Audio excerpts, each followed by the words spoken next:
I'm Anthony Geathers. And I'm Gregg Weiss. And we are the hosts of Case for Bass. How you doing? I'm Max Velez, bass player for Generation Kill, Vinyl Meltdown, Undivided. You're watching Case for Bass. Rock on.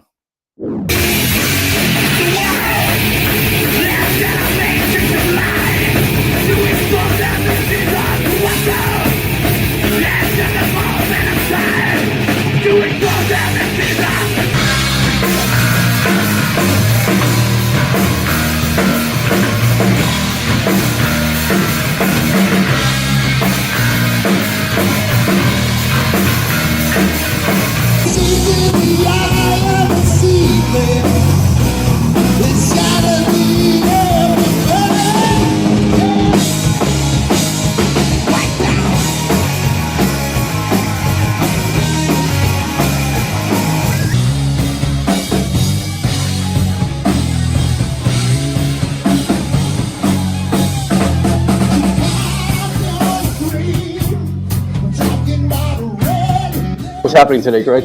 Oh my God, we have a fantastic show planned. We have Max Velez, who's the bassist for Generation Kill and Vinyl Meltdown.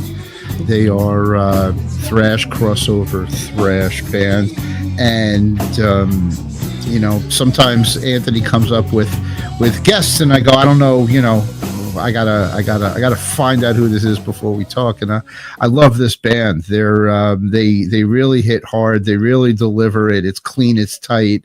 And let's get on with this interview. So, Anthony, you can begin with the first question. All right. First and foremost, Max Welcome to the show. Kill, Vinyl Meltdown. Hopefully, soon to be prongs. Thank you very much for being with us. So, you mentioned earlier that you were a rhythm guitar player first. But did you eventually? I normally would say, did the bass find you, or did you find the bass? So tell me your journey to how you eventually ended up becoming a bass player. To answer that question, I definitely would say that the bass found me, because I was playing guitar for maybe the first 2 years, and when you're just starting to play guitar for the first couple of years, you suck. Yeah. So I wasn't good enough to be in a band then, so I joined a cover band and I started singing. Okay. For the first 2-3 months, man, all we did was try out bass players, and I'm like, I don't want to do this, I want to get on stage and have some fun. I want to, so I bought a starter bass and just learned the parts, and boom, we were out playing shows. And okay, what was your? No, you said you got a starter bass. What was your starter bass? It was a Squire jazz bass. Okay. Yeah. Awesome. Did it play well at least, or was it, when you say starter? Because I remember back in the day, Squires weren't the best. Yeah, this was like early '90s. Okay. Yeah, Squires kind of. Squires were like one step above Hondos and Quartz. They were spare parts. Yeah. Pretty much. If you think about it, yes. They were the 40-ounce malt liquors of the bass industry. I think after the first couple months, I had to replace the tuners. I had to revamp the electronics because it was just scratchy, and Were you hitting hard? You made it work. Hard enough, I guess. It wasn't. It happens. I was still trying to find, my Bond instrument at the time, because I was just I was just a singer back then. I wasn't really a player, so I just had to adapt and overcome. Actually, it's funny that you mentioned that you were a singer. Saturday night when I saw you at the Parkside Tavern with your band Vinyl Meltdown, you were at one point saying you did a little sample of your vocal, and I said to myself, "Shit, he sings better than your lead vocalist." You actually sing really good, and you sing melodic. You're not just rah, rah, rah. But you actually have an actual voice. Yeah, I definitely, I had a better voice back then, but being in a New York hardcore thrash band for 13 years definitely puts a damper on your singing ability. Okay. But I've always been, I grew up on classic rock and Motown. That's where it all started. And I found my older brother started playing guitar when he was 16. All he listened to was metal. All he listened to was, Merciful Fate, old Metallica, so it's, you know, it started from there. But yeah, joining Vinyl Meltdown, I'm like, listen, man, you know, like, I know, you know, you have your abilities, I have my abilities, but like, I'm not here to try to take your job away. I'm just, Okay. I'm gonna do my best to enhance what you do. Okay. I've always, you know, I'm like, do your thing, man. I'll just, you know, I'll pad what So you're doing. you're there to, as I learned in Victor Wooten's base camp, you're there to serve the song. Yeah. Yeah, and that's what we've Especially learned the song from a is lot of where our it's guests. at. Yeah. Yep, you're there to serve the song. You're not there to compete. You're not there to try to be better. You're there to serve the track. Awesome. So you mentioned that you were growing up listening to. So there was Motown in your house. Now, was this all being played by your parents growing up? Did you hear a lot of that from your parents? We didn't really have a lot of music in the house. It was more like when you get in the station wagon to go wherever you go, in a church or, you know, the mall or the supermarket, that was always classic rock or Motown going on. Okay. When you say station wagon, did you have one of those lemon plush mobiles growing up? No, it was a Chevy dark maroon with the flip up back seat, you know, the third row kind of thing. It was one of That's those, right. like 1980, 81.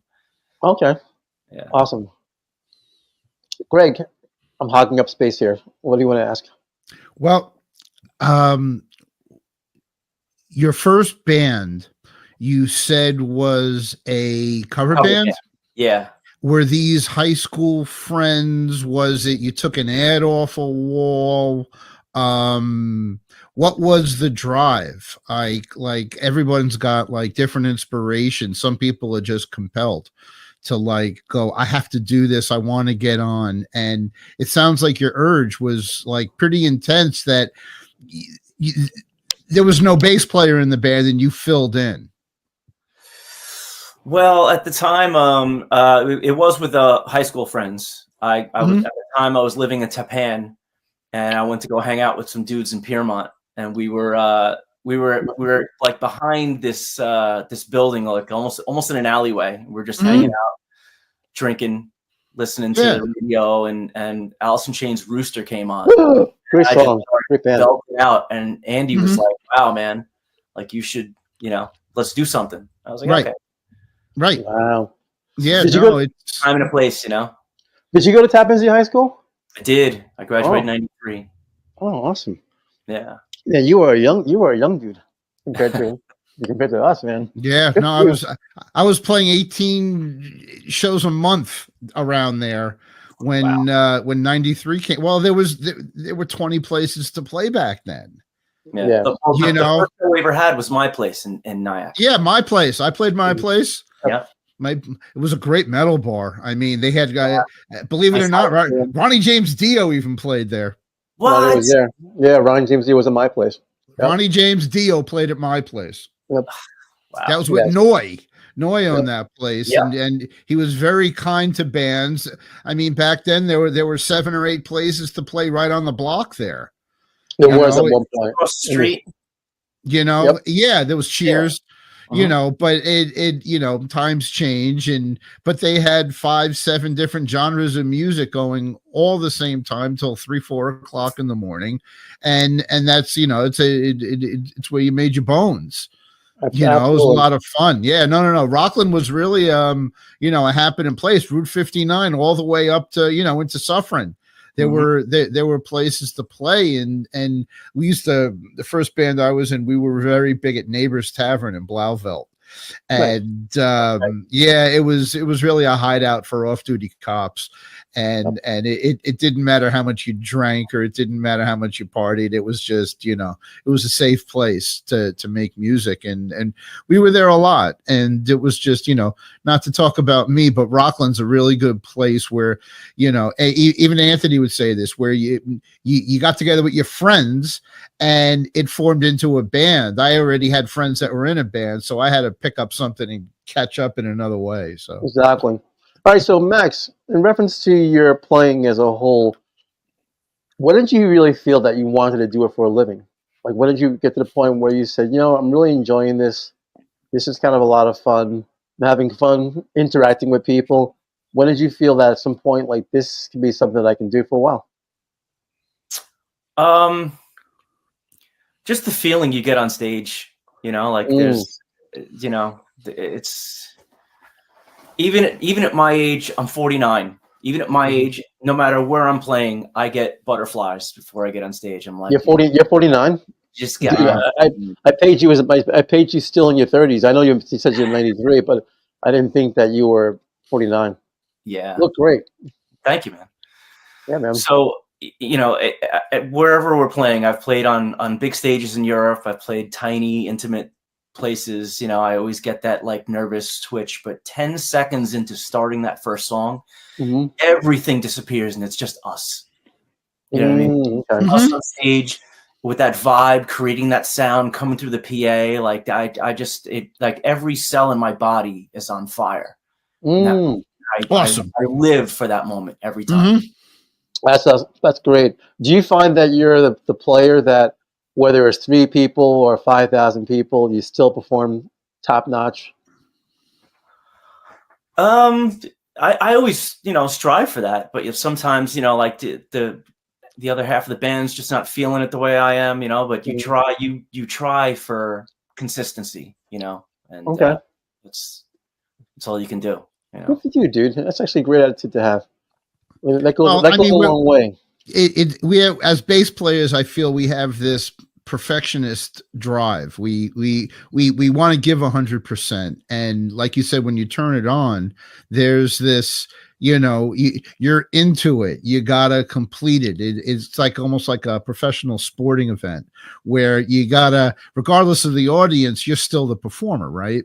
And you gotta go through and make your part whole for the event to occur. So, I'm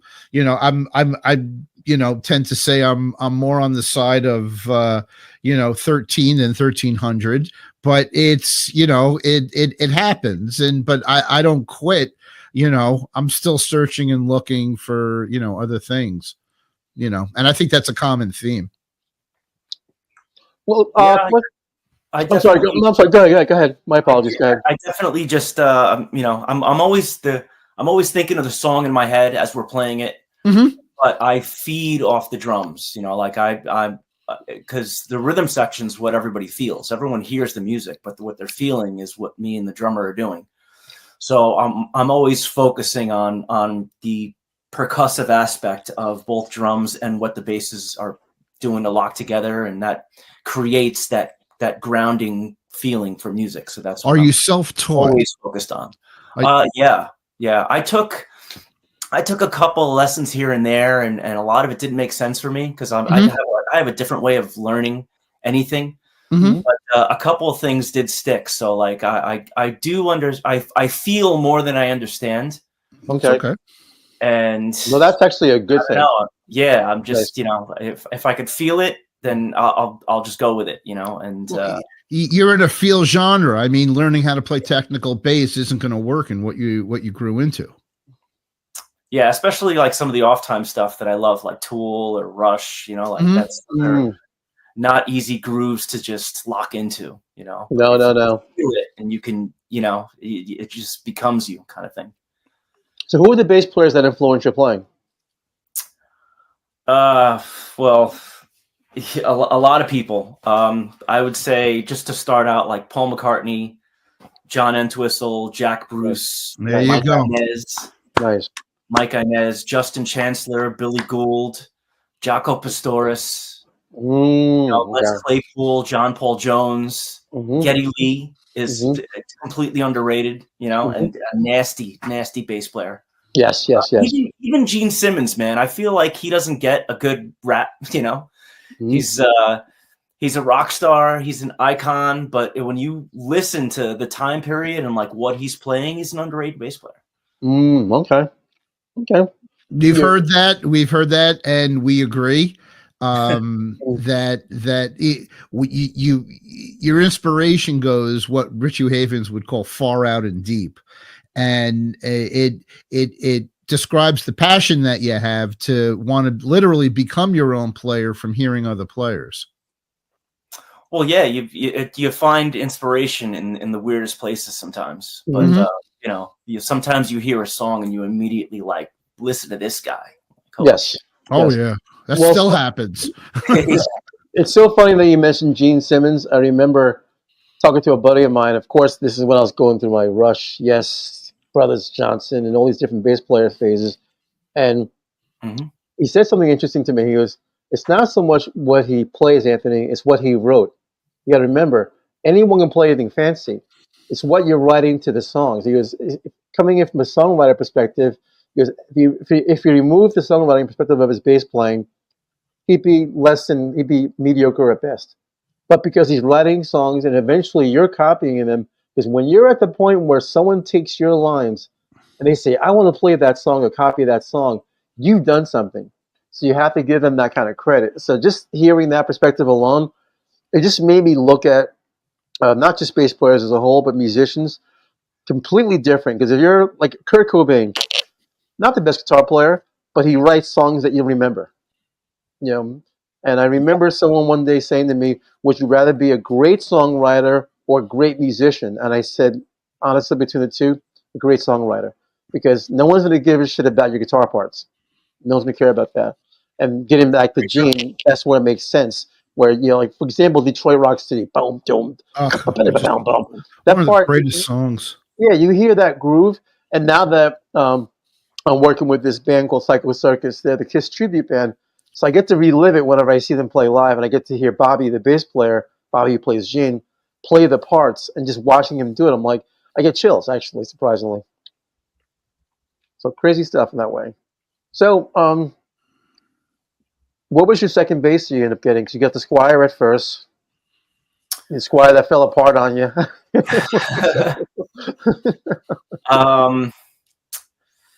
The next bass I had was, I think, the second Squire, which I still have.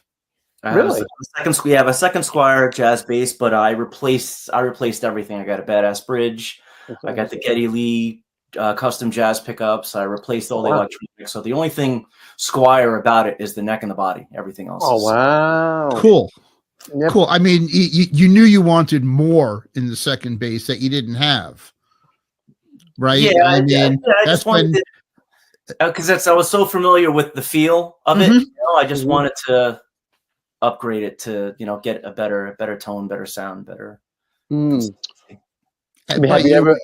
You like that Fender? The Fender warmth was still part of what you were doing. We call it Fender DNA. I hadn't gotten into Spectres yet, so at that time it was just the low end. You know, I dug what low end it put forth. What kind of amps were you using?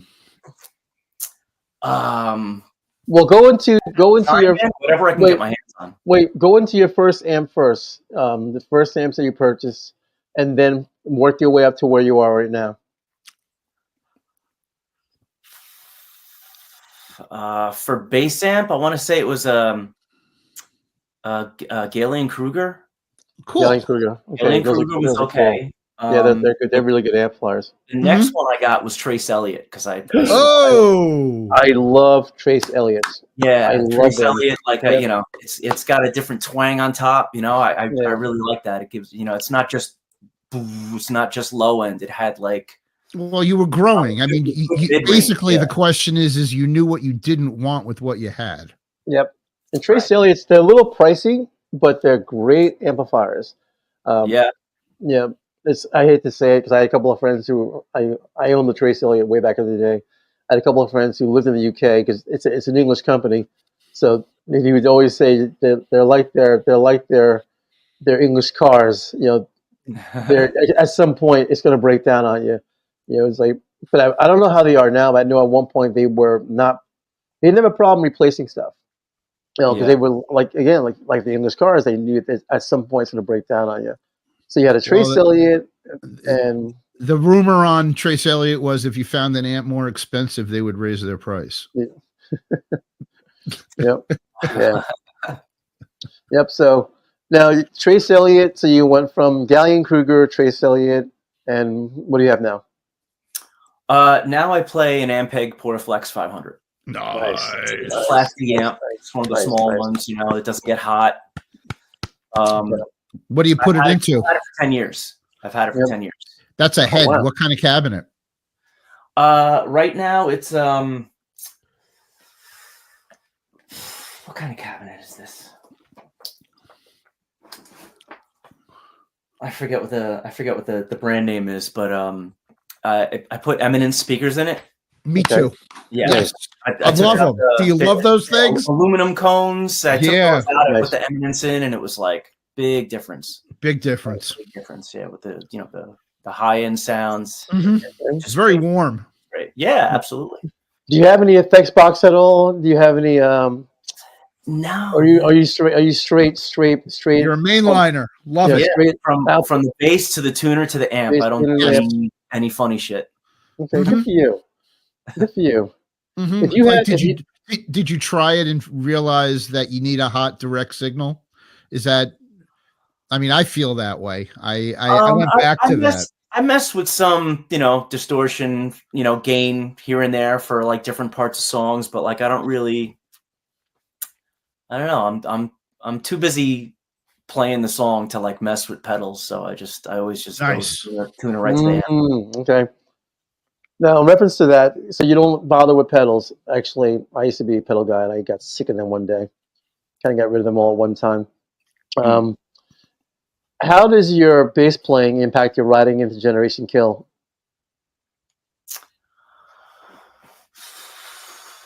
Well, I mean, this last album, I've only been in the band since November 2017, and Okay.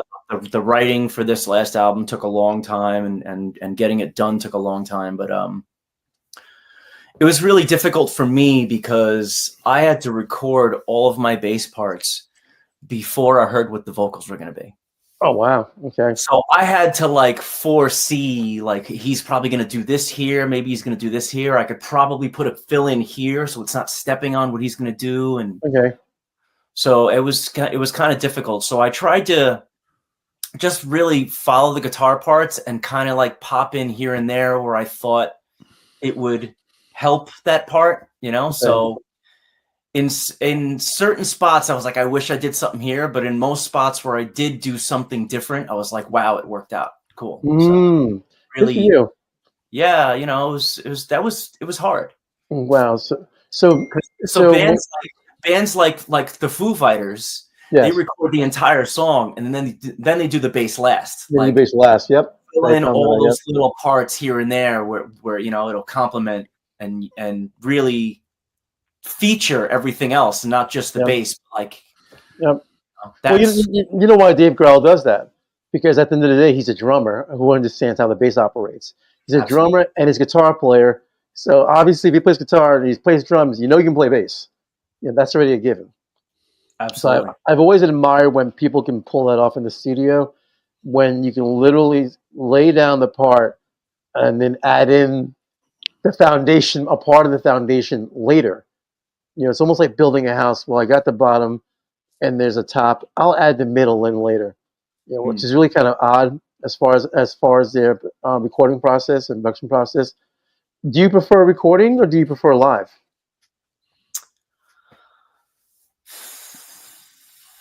It'd have to be equal. I do love both. I went to the Institute of Audio Research to be a recording engineer. I did that for about 6.5 years in the city. I worked at Unique Recording. I worked at RPM Studios. I worked at Manhattan Center Studios. I love the in the moment part on stage, but I do love the freedom of stopping and saying, maybe I should play that a little different. Like that. The whole creative process is fascinating as well. Okay. Speaking of that, because you mentioned that you worked at Manhattan Unique, how was it? First of all, tell me your position there, and when you were you part of the mixing and mastering process, or you were working as an engineer? I was an assistant engineer for, I want to say 2.5 to 3 years, and then the last 2.5, 3 years I was there, I was engineering. Okay, awesome. I had some experiences. Some guys would invite me, hey, we're going to master this. You can come if you want. And that was cool to walk into a mastering studio and see how they do things. Yes. It's a different process. It is a whole different process. Completely. Their mindset is just on the other end of it. And you start questioning what you're doing to get there. And it's, it's what they do. By watching them work, it really teaches you how to mix. Like, I need to focus on this to create the inputs. Yep. Right. Well, it's funny because I'm not sure if you're familiar with Day and Danny Bennett from there was originally Hillside Studios. They're the Bennett brothers. They're Tony Bennett's kids. Oh, So I had no idea. yep. So I worked with those I guys heard for the a name. while. I didn't know that that was Tony Bennett's kids. That's good. Yep. So I remember Day. Day would always say that if anyone wanted to become part of the mastering process, they would charge twice the hourly rate. They called it the pain in the ass fee, because mastering usually they're not attached to this. There's no emotional investment in your record, so you want someone who's kind of detached and separated from it. And whenever you got these BAM guys or a manager or sometimes a record label would say, "Oh, we want to come in and we want to watch the process," they'd say, "Okay, no problem. So your $250 an hour is now $500 an hour," because they know very well that they're going to prolong the process, as opposed to making it an easy one. Because once you find that you're a mix or you find your mastering signal, you tend to tie it across the board to all your songs. Right. And that's the hard part. Getting there is a tough part. Speaking of mastering and speaking of mixing, when you were working with different bands, how was the process of recording the bass parts, and how are they different per band? That completely depends on the bass player and Okay. how the band interacts, like who's the main writer, who's like it varies from band to band. Okay. Did it help you reshape your direction to be as focused on creating I'm going to say it's probably wrong, a universal tone that you can bring anywhere to any room, any size, the kind of bass, the kind of amp, the kind of signal you're looking for? Did that sharpen your instincts as a bass player?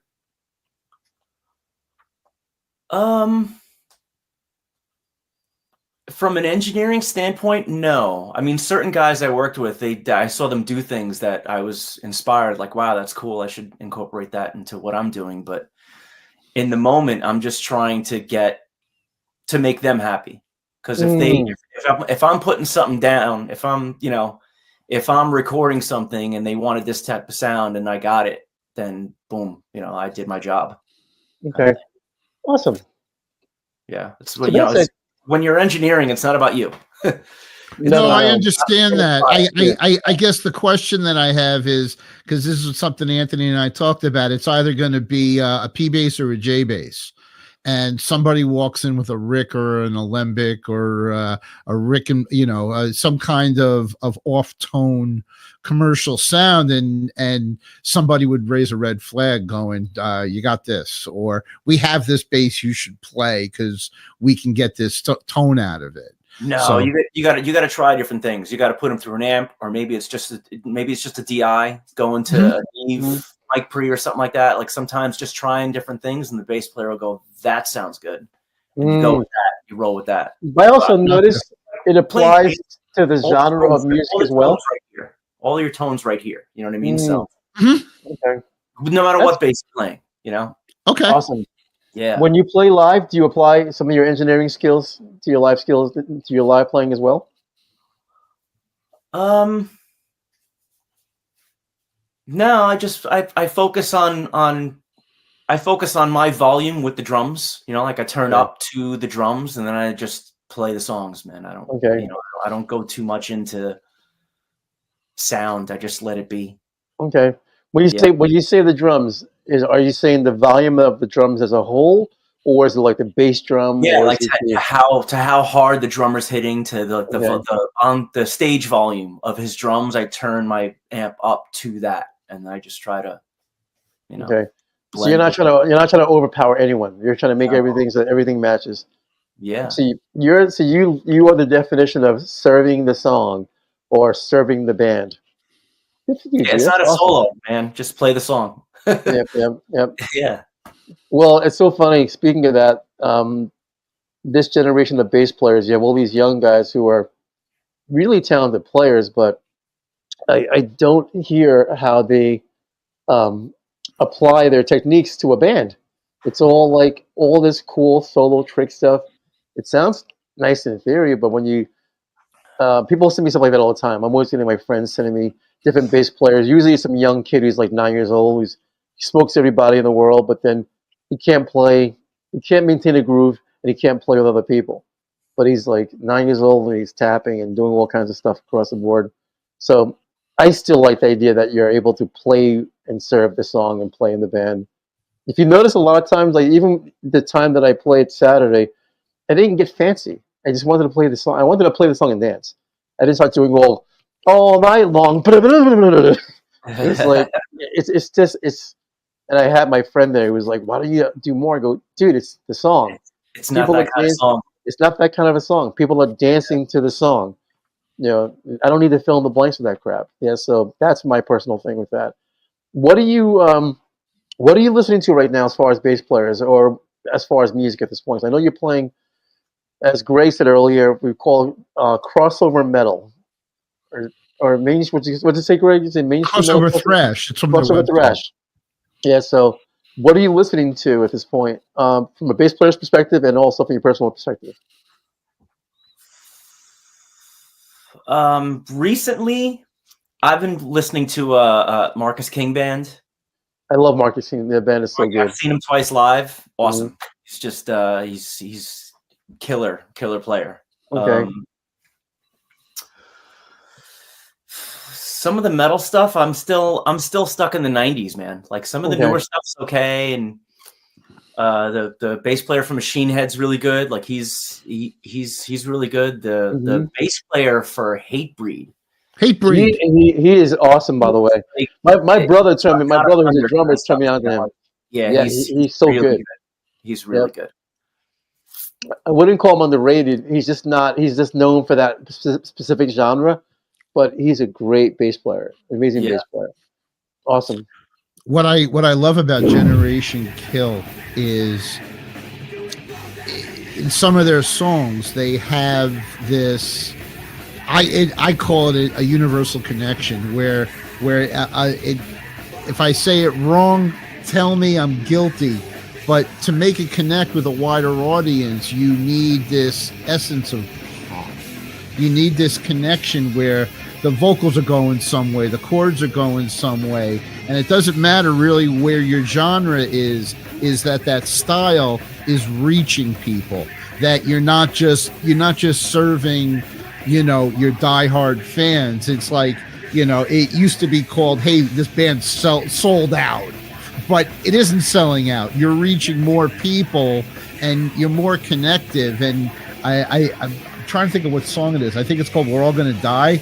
And it's just a killer video. It's just a great, it just reminds me of so much classic music that got pushed into the future that if it was on then, it still would be on today. And I don't know if you're part of that decision making, but it's something I really like and listen to in bands. Yeah, it's definitely it is thrash metal. It is very angry, aggressive music, but my brother has done most of the writing. He has done most of the writing. He's done a lot of the writing, and he always tries to keep that commercial element. Yes. Sure, there you go. Yeah, and there's a twist between the energy and the message, which I really, I'm no music critic, but it's what pops out for me that makes me want to listen to it again and again, because you're putting elements in that have that bright outcome in a very dark sound. Like I've been accused of playing sad songs too happy. And please and kind of a show on that and happy sad songs. But yeah, no, we don't go there. But at the end of the day, you're conveying a serious message with a very high energy, heavy theme. And while the message is strong, the music is really thick. It's really it reaches an audience, I think, that has an appeal to older metal, newer metal, and you're not breaking a mold to say, hey, I'm different. So Yeah, I agree. That's it. my rant. So Oh, it's good. I'm a generate. I listen to things. It's like we go from Marcus Miller to Upright Broadway Bass to Generation Kill, and there's always a common theme with the bass player is our passion, and it's our passion to deliver that contribution to the song that makes, regardless of who we're talking to, both unique and exciting in Geddy Lee's terms. And it's something we appreciate, that we want to hear from all players, especially when you don't know each other. Exactly.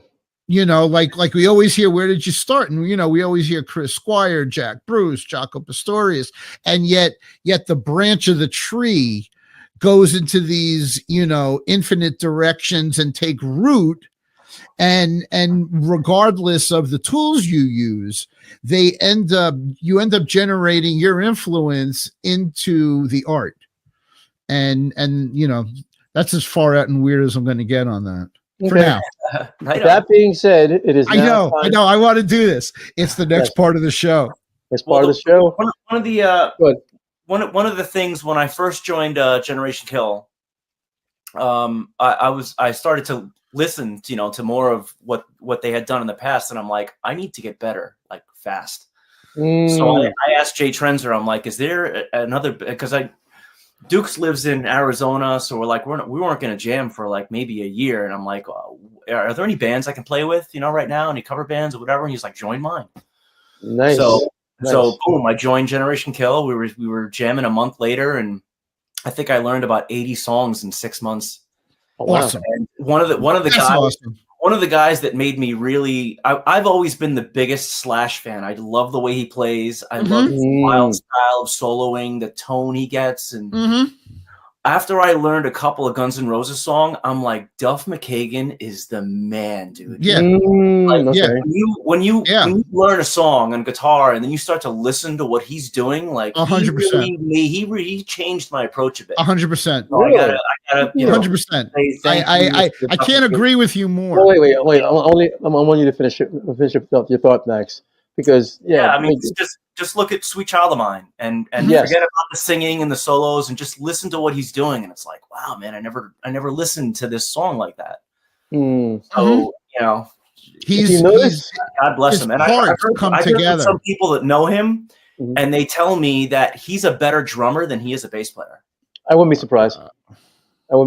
He played drums in a punk band for like 15 years, but they showed there's video of Jaco playing drums and playing piano, and he's better than a lot of drummers and a lot of piano players. So you're like, this guy is fucking amazing. And just to realize that, I remember actually it's Victor Wooten said, if you encounter a great musician at one instrument, there's a chance that he's really, really super good at other instruments, way above average. And Stevie Wonder, perfect example, great piano player, obviously. He also plays drums. He plays drums on Superstition. That's people don't realize that. Sammy Davis Jr. was another great drummer. He wanted to play everything on his first record, and they were like, no, we'll get you good musicians. And then after the first couple of records, they were like, wow, this kid's good. Let's let him. This guy is super good. They were totally against that. Yeah.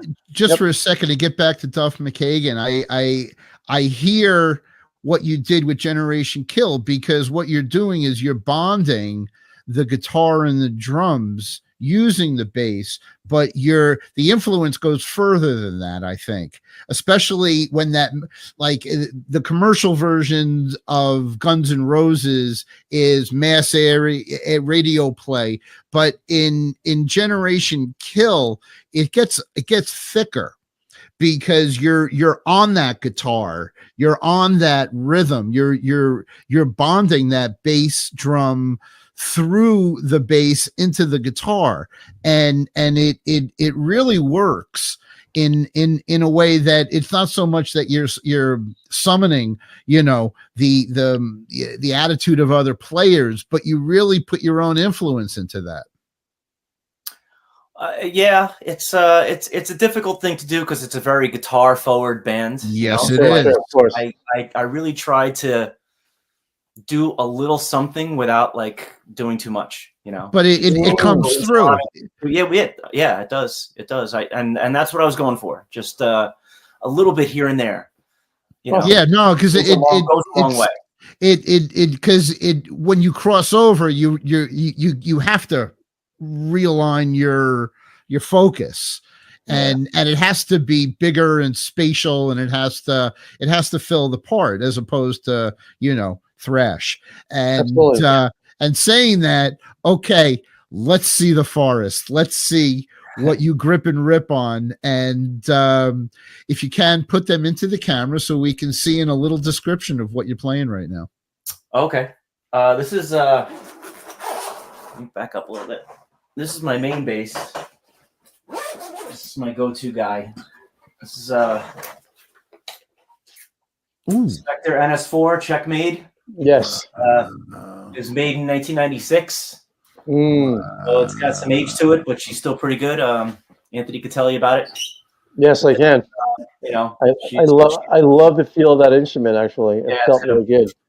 Big fat neck. It's big tone. Yes. It's just awesome. It's just what awesome. Strings are on it? I've been playing DR strings. There you go. DR 45 to 105 high beams. I've been playing those for at least 20 years. Oh, wow. I've tried everything else, and it just doesn't compare, man. DR strings, when you first put strings on a bass, it's got that fresh tone. In my opinion, DRs hold that tone for the longest. But then you get to a point and it just dies. Like some do. Strings. Wow. Yeah. But yeah, I've tried Ernie Balls, I've tried Dean Markleys, I've tried the Elixirs. Nothing compares, in my opinion, to DRs for what I'm doing. Yeah. Nice. Very cool. Nice. Yeah. So I love. Wait, not yet. I love that instrument. It just felt good. That's the one thing I will say about that. Yes, it just It's got some weight to it, but it doesn't break the back. No, if you notice, I was able to move fluently with it. Yeah, like it's not an old school jazz bass where your thing weighs a ton. Like it's not that, and I appreciate that, by the way. I appreciate it, by the way, you letting me play it Saturday. Yeah, man, Awesome. no problem. Glad you enjoyed it. Yep. Next piece. Next piece. I got this for a steal on eBay. Absolute steal. Which is this is my first Spectre. I've always wanted one for 20 plus years. I got this guy for a steal on Facebook Marketplace. This is an NS54. Okay. Neck through, active pickups or passive pickups, active preamp. Okay. I like the way this one plays better, but the other Spectre sounds better. So you like the way that one feels. It's a lot lighter. It's got a thinner neck. The action's way closer. Wow. Yeah. I also wonder, does the weight itself impact the sound? I mean, obviously, Greg, you know more about that in that sense. My suggestion is that the thicker, the more mass to the instrument, the greater tone and volume you're going to get. That's always been the old standby. I mean, electronics can compensate, but at the end of the day, people are still going to these 60s basses for the guts and the glory of solid tone. I mean, it's every time they try and buck the system, everybody who's traditional, vintage, are always going for heavier basses, even though they don't like playing them. For me, for what I'm doing, neck through goes a long way. I agree. Neck through, like, especially when you're playing the instrument, whatever note you're hitting, you feel every inch of that. Everything of it, and if you have a good preamp or good pickups, it just comes through, man. I have a couple of bolt-ons, but there's nothing like a solid. Yep. Oh, I agree. Now, are all of your instruments neck throughs? No. Okay. No, you didn't mention that you have a couple of, but the ones that you primarily play. Yeah, these are basically my main two.